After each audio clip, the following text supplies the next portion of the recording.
as we've seen, because many of the members that we've seen and many of the delegates, they are a good majority of them actually are representing the African continent. And of course we've seen, and this is what was discussed and came up in our discussions yesterday and today as well, largely focusing on the African nations concerning about the bias and the selective justice. However, thirdly, the inconsistencies in the national legal systems also pose another significant challenge, because every country has its own legal system and a diverse legal tradition that we've seen world over. Because obviously we've got national laws, but of course we've got traditional religious laws as well, and some customary laws as well. So it has been very difficult for many countries to sort of align their domestic laws with the provisions of the Rome Statute itself. Fourthly, the perception of double standard. Again, that's another thing that did crop up time and again in our conversations throughout various panels and discussions, and the questions that were raised during and after the panel discussions.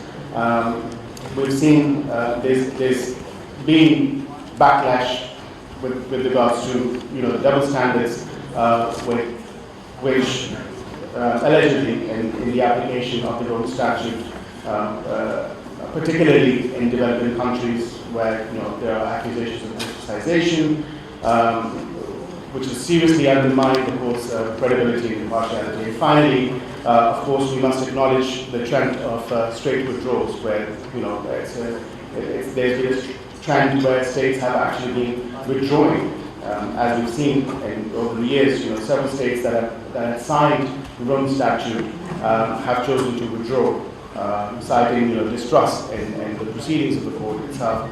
And of course, this raises a very important question about the ICC's ability to effectively investigate and prosecute international crimes.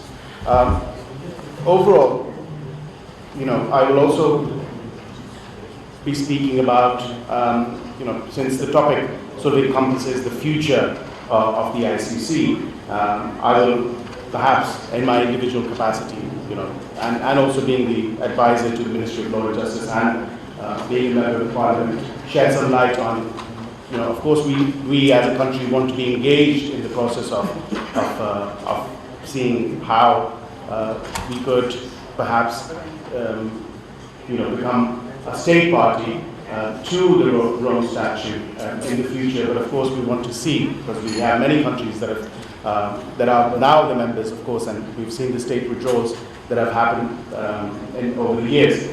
Now, the significant challenges that I've obviously mentioned with these complex factors of the perception of potential threat to the national security, the perception of selective enforcement of the ICC's mandate, and the perception of and the inconsistencies with the national laws and the state withdrawals.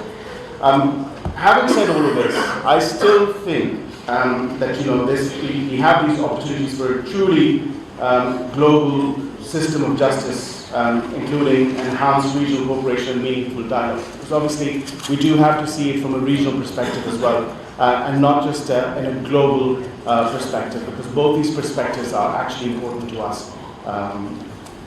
International forums such as PGA, IPU is another one, and there are various other international forums where we can obviously discuss and see how best, with the help of these international forums, through dialogue, we can sort of negotiate or reach consensus and common ground on things that we can agree on. And with regards to these international forums, they can certainly assist us in finding a common plan of action for making the role of ICC more robust and acceptable. States, obviously, that have ratified the Rome Statute and implemented its provisions in the domestic law also need to share their insights with potential members, with current members, because it's a very daunting task. Because once you become a state party to the Rome Statute, you then obviously have to adopt it to your national law. And where there are complex legal systems, where there are hybrid legal systems, and not just, of course, you've got the civil law jurisdictions, you've got the common law jurisdictions, but then you've got a hybrid of jurisdictions as well, where in countries such as Pakistan, we've got the Sharia law as well. So we do have to see it from that perspective as well. So the countries that have already ratified the Rome Statutes, they could perhaps, shed some light or insight, or share some insight into how we can then adapt this or how easily, by way of an example, perhaps from the panelists or from the audience, the participants, of how easy, of how difficult was it for the member states that have signed to the Rome Statute to then implement and transcend that into national legislation, or to reflect that as national legislation. Holistic regional dialogue is certainly critical in building consensus on the international criminal law regime. But there is one point of concern, and of course this was obviously also raised during various discussions that took place yesterday and today as well. And one of the point of concern is, of course, global powers like the US, China, Russia are actually not state parties to the Rome Statute. So obviously it creates an impression that the ICC is used as a political tool to influence policies of the least developed world.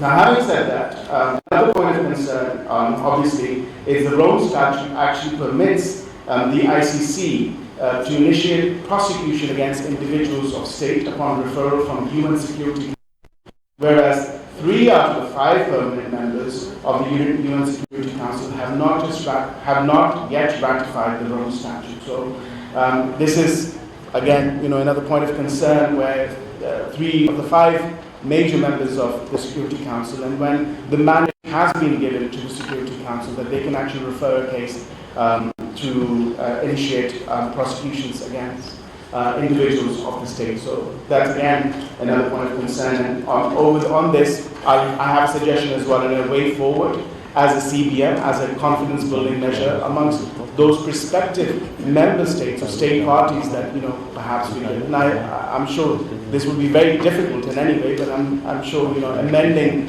the Rome Statute in consultation with the members and the state parties that have already actually signed the Rome Statute. So we can certainly work on that. So and finally, it's the major step towards universal adoption of the Rome Statute would be to leverage diplomatic channels to convince major global powers to accede to the jurisdiction of the ICC. And of course, ICC itself needs to set uniform and discernible parameters of the principles of complementarity, and should not only act where there is blatant violation of Statute of Rome.